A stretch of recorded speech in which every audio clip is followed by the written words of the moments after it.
आप सभी को जय मसीह की। मैं यीशु के नाम से आप सभी का स्वागत करती हूँ और मैं मोनिका आज आपके साथ परमेश्वर का वचन बांटना चाहती हूँ। हमारे जीवन में हम कंटिन्यू प्रार्थनाओं को कर रहे हैं पर शायद हमें उस चीज़ का उत्तर नहीं मिल पा रहा। पर अगर हम बाइबल में देखें तो बाइबल में बहुत से लोगों के जीवन को देखकर हम यह समझ सकते हैं कि परमेश्वर हमारे जीवन में अपने निर्धारित समय पर ही कार्य को करते हैं। हम कंटिन्यू प्रार्थना को करते हैं पर हमारी प्रार्थना परमेश्वर अपने निर्धारित समय पर ही सुनते हैं और उसका उत्तर परमेश्वर हमें अपने निर्धारित समय पर ही देते हैं। हम एक व्यक्ति के बारे में देख सकते हैं यूहन्ना उसके 11 अध्याय में लाजर के बारे में।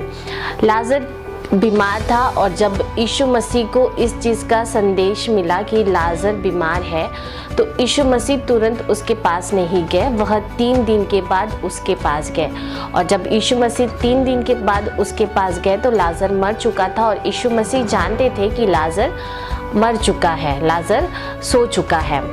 पर यीशु मसीह तुरंत उसके पास नहीं गए, वो 3 दिन के बाद उसके पास गए और यीशु मसीह ने उस समय 3 दिन के मुर्दे लाजर को जीवित किया। यीशु मसीह ने उसे जीवन दिया।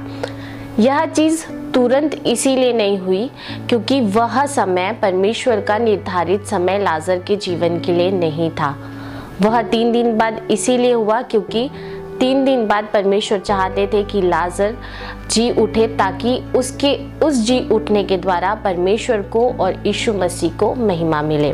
वैसे ही हमारे जीवन में भी हम जब चीज़ों को चाहते हैं, अगर चीज़ें तब नहीं हो रही है तो हमें हमारे अंदर पेशेंस रखना चाहिए क्योंकि परमेश्वर हमारे जीवन की आवश्यकताओं के द्वारा, हमारे जीवन की प्रार्थनाओं के द्वारा चाहते हैं कि परमेश्वर को महिमा मिले और परमेश्वर अपने निर्धारित समय पर ही उन चीज़ों को पूरा करेंगे ताकि उसके द्वारा परमेश्वर को और अधिक महिमा मिले।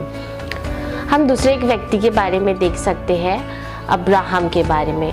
अब्राहम ने सिर्फ एक पुत्र को मांगा था। परमेश्वर ने उसे वादा किया था कि वह उसे एक पुत्र देंगे और वह उसी वादे पे अटल था, वह उसी वादे में पेशेंस के साथ परमेश्वर के साथ बना हुआ था।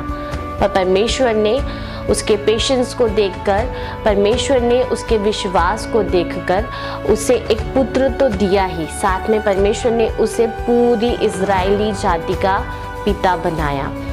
अब्राहम एक छोटी सी आशीष को देख रहा था पर परमेश्वर ने उसे बहुत तायत से आशीषित किया और बहुत बड़ी आशीष को दिया।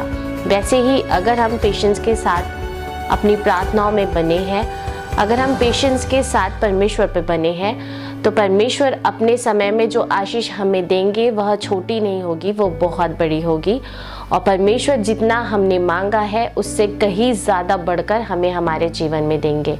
तो इसीलिए अपनी प्रार्थनाओं में बने रहें और पेशेंस के साथ, विश्वास के साथ परमेश्वर पे बने रहें ताकि परमेश्वर जब आपको आशीष दे, आपकी प्रार्थनाओं को सुने तो वह बहुत ही ज़्यादा आशीषों को आपके जीवन में दे और आपकी प्रार्थनाएं आपके जीवन में आशीषों को लेकर आए। ऐसा परमेश्वर करे। God bless you all. Shalom.